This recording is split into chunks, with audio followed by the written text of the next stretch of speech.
Did you ever have this experience where you come over for Thanksgiving and you happen to sit beside this seemingly happy and perfect couple? But just before you can have your hands on the juicy turkey meat, the couple starts bickering. Then, out of nowhere, that little banter turned to a full blown fight, each of them throwing heat way more than you have signed up for. Suddenly, you find yourself quiet, hungry, and in the middle of a terrible fight. Not really sure if you attended a dinner or some crazy war zone. Talk about awkward. So, the big question is this: why do some relationships work while others do not? Well, try to look at the person beside you. If you're alone, take time to look in the mirror. The person you see right now has a 40 to 50% chance of ending up in divorce. Add in some other factors like your parents' marriage history and even smoking habits. It increases the chances to a whopping 91%. So, does this mean that a walk down the aisle will ultimately lead to a nasty and a not so happy separation? Well, the good news is that a good and healthy relationship is not as elusive as we think, and it's not rocket science either. Welcome to our Straight Line to Good Relationship series. For this episode, we will talk about the 4 great habits of a successful relationship. Oh, but before that, please do us a favor. Subscribe, like, and comment on our channel. Make sure to hit that bell button so we can keep you updated on the latest tips and trends. Stay tuned because you won't believe how crazy the number 1 habit is. Here are the 4 tips to a successful relationship, starting at habit number 4. Habit number 4 is to be less critical. If you believe that having a good and healthy relationship is a bit impossible, the great news is you are not alone. In fact, globally, between 1970 and 2008, the divorce rates went up from 2.6% to 5.5%. It might sound like a lot of numbers, but they are not just some vague statistics. These are real stories too. The couple at the Thanksgiving, they might have started out with the simplest things like leaving the toothbrush cap open, not taking the garbage out, or who ate the last piece of pie. Yes, these might be little things, but it can be the difference between having a peaceful night or being at the other end of the bed. In a viral TED Talk by experts and life partners Dr. Andrea and Jonathan Taylor Cummings, the couple shared important insights on how to maintain a good and healthy relationship. And one is by avoiding that constant need to correct your partner. Yes, we know how tough it is. Otherwise, we won't need divorce lawyers.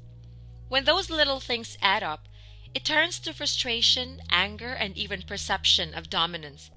It piles up, bubbling, brewing inside until everything bursts out in the open.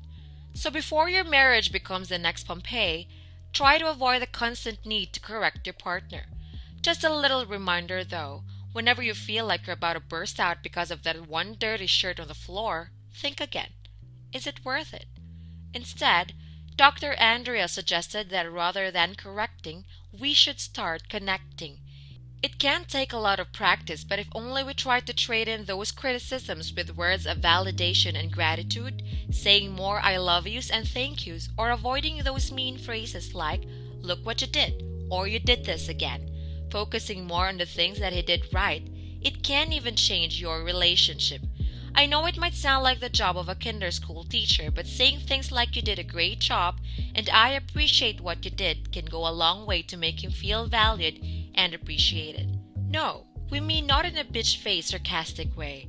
I mean just imagine the thousands of dollars and emotional baggage we could have avoided if both partners would have been more tolerable, more patient, and a whole lot kinder. Besides, that would save our kids a not so exciting trip to the psychiatrist. Habit number 3 is to understand your differences. Okay, here's the deal. Sometimes you are attracted to people that are quite the opposite. At first, it might sound great. Your partner might bring in that spice and challenge in your life.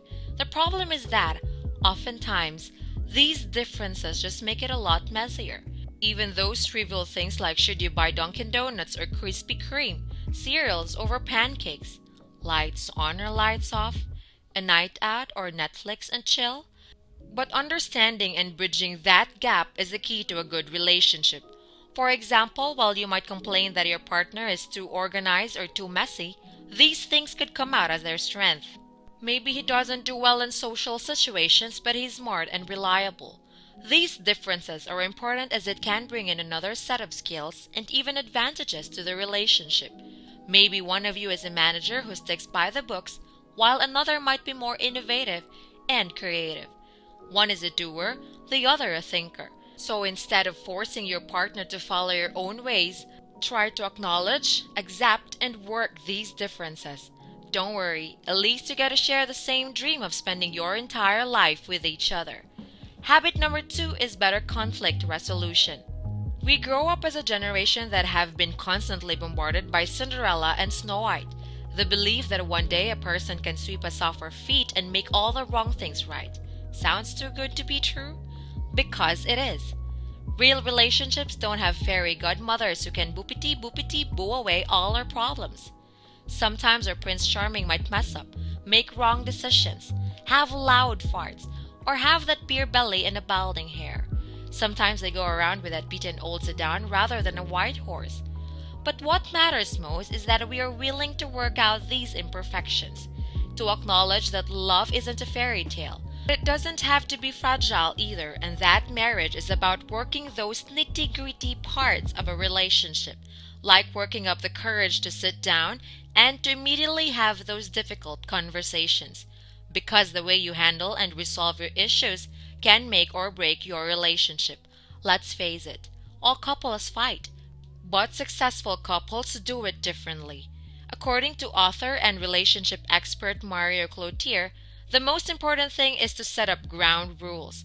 Unless you're practicing to be the next Thomas Shelby, it is important to set up boundaries, like promising that you will never hit each other, never cuss, or resort to name calling. So yes, before you call out your partner for being such a jerk, remember, take a deep breath and think twice.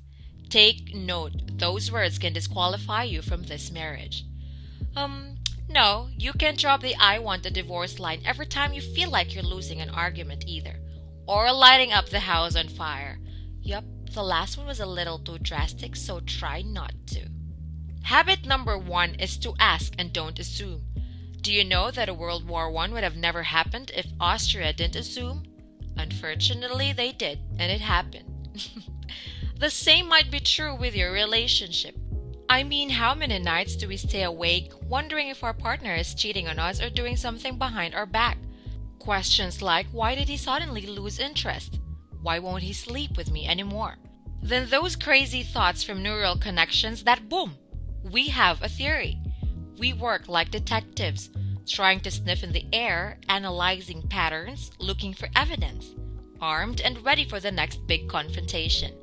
But it's pretty funny, isn't it, when we could all come up to them and ask.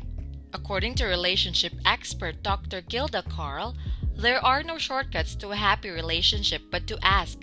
Carl says that happy couples encourage each other by asking their partner's needs.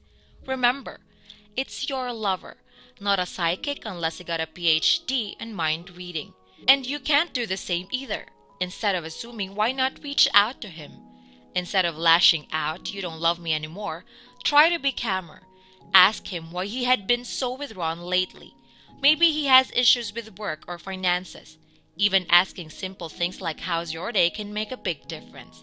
This way, you would know where your partner is coming from and even encourage an open conversation. By doing so, you are building that safe space where your partner can unload and share his problems without fear of judgments or criticism. No, you're not Ruth Bader Ginsburg. Because at the heart of every successful relationship involves patience and an infinite well of kindness. So go on and try these 4 habits and see how it can change your relationship. What questions would you like to ask your partner? Let us know in the comments below. Remember, the shortest distance between you and a great relationship is just a straight line. Thank you for watching.